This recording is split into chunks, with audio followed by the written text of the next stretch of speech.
Jelajahi cara baru mendapatkan informasi. Download Metro TV Extend sekarang. Pemirsa, Bareskrim Polri menetapkan Panji Gumilang sebagai tersangka kasus dugaan penistaan agama. Panji pun resmi ditahan hari ini Rabu 2 Agustus di Rutan Bareskrim selama 20 hari ke depan. Sosok Panji Gumilang yang dianggap kebal hukum akhirnya keok. Benarkah kini Panji Gumilang tak lagi gemilang? Inilah Top Review.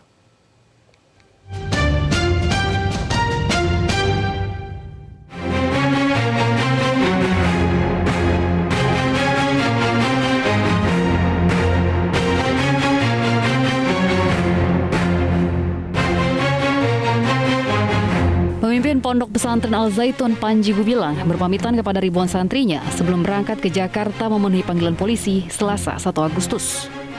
Pada hari yang sama, Bareskrim Polri menetapkan Panji Gumilang sebagai tersangka kasus dugaan penistaan agama. Panji pun resmi ditahan hari ini, Rabu 2 Agustus, di Rutan Bareskrim selama 20 hari ke depan. Sosok Panji Gumilang yang dianggap kebal hukum akhirnya keok.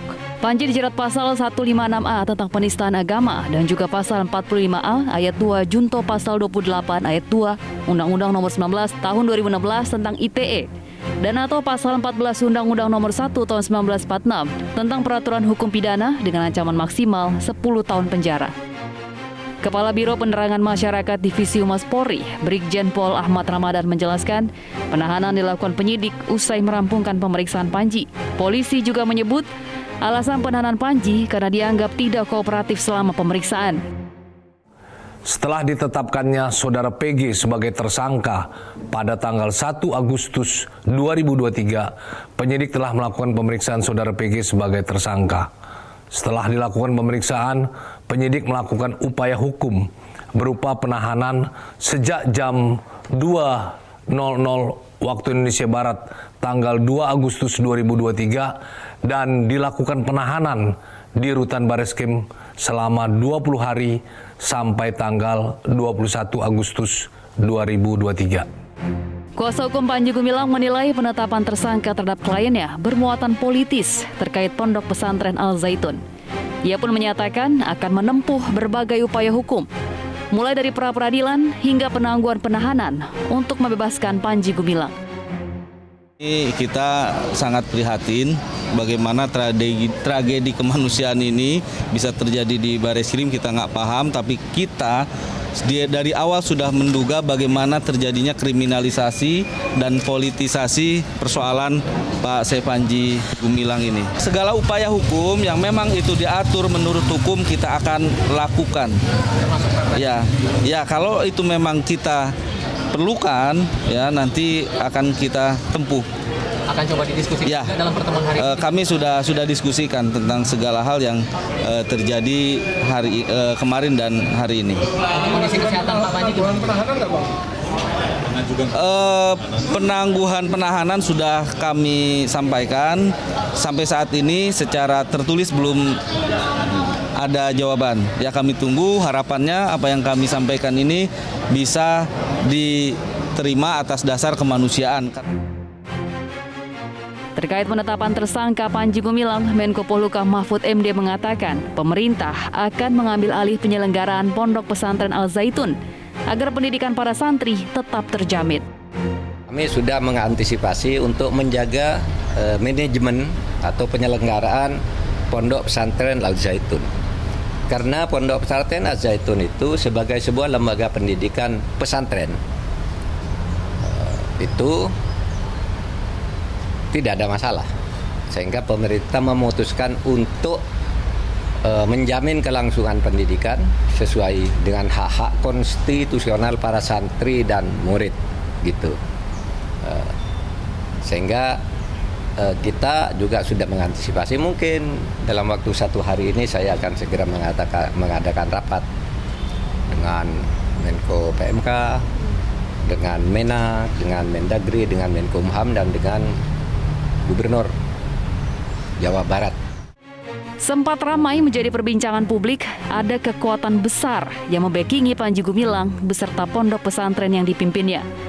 Nama-nama seperti Kepala Staf Kepresidenan Muldoko dan mantan Kepala Badan Intelijen Negara Hendro Priyono disebut-sebut sebagai orang di balik Al Zaitun. Namun, keduanya membantah. Itu, ini apa nggak ada isu yang lain? Gitu. Saya sudah ngerti itu siapa yang goreng itu, saya sudah tahu itu. Ya. Cari sendiri enak aja. Sudah tahu saya itu. Ya. Tujuannya apa saya sudah tahu. Ya periksa aja kenapa? Sebagai warga negara nggak ada kekebalan. Siapa aja periksa aja. Gitu. Saya selalu tegaskan.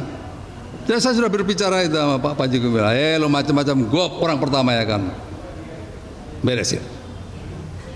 Itu. Jadi saya mulai Pangdam itu sudah datang ke Al-Zaitun untuk melihat secara pasti apa yang dilakukan di sana. Begitu ada penyimpangan, saya orang pertama yang akan bertindak. Gitu. Jangan mantan Panglima dibilangnya backing, emang gue preman apa? Nggak bener. Saya juga bisa marah loh. Saya kan bagaimana presiden saya. Oke, terima kasih Pak. Karena tolong kita masyarakat yang kan pers yang menjadi penyamping inspirasi. Tolong hati-hati. Oke, terima kasih ya Pak. Dalam merespon sesuatu seperti Al-Zaitun, waspada. Terima kasih Pak. Dalam program Kick Andy Double Check bulan Mei lalu, Panji Gumilang membantah mengajarkan ajaran yang tidak benar di Al-Zaitun. Tuduhan ajaran sesat kepada dirinya hanya sebagai cara sejumlah pihak berusaha mengambil alih Al-Zaitun dari tangannya. Mendirikan Al-Zaitun ini adalah memang ada sumbangan-sumbangan, tapi tidak seperti yang dibayangkan itu. Dan tidak ada kaitan dengan organisasi yang disebut tadi. Lah kalau Al-Zaitunnya ini benar, lah mengapa ada yang tidak benar? Masa bisa berdiri benar di atas yang tidak benar? Ini benar. Lembaga yang ngoceh di Jakarta itu juga mengatakan pendidikannya benar, pimpinannya yang tidak benar katanya. Logik juga nggak terima itu. Logika sehat nggak terima. AS Panji Gumilang dengan Al-Zaitun, gula dan rasa manisnya, atau garam dan rasa asinnya, tidak bisa dipisahkan. Kalau Panji Gumilang itu mempunyai program gelap yang menurut sampean tadi di bawah tanah, hari-hari di atas tanah. Polemik Panji Gumilang dan Al-Zaitun sudah berlangsung selama puluhan tahun. Berbagai kontroversi Panji tak jarang mendapat sorotan tajam dari publik. Namun, baru di tahun ini, Panji Gumilang akhirnya ditetapkan sebagai tersangka. Dari kasus ini, kita bisa belajar bahwa tak ada yang kebal di mata hukum, siapapun.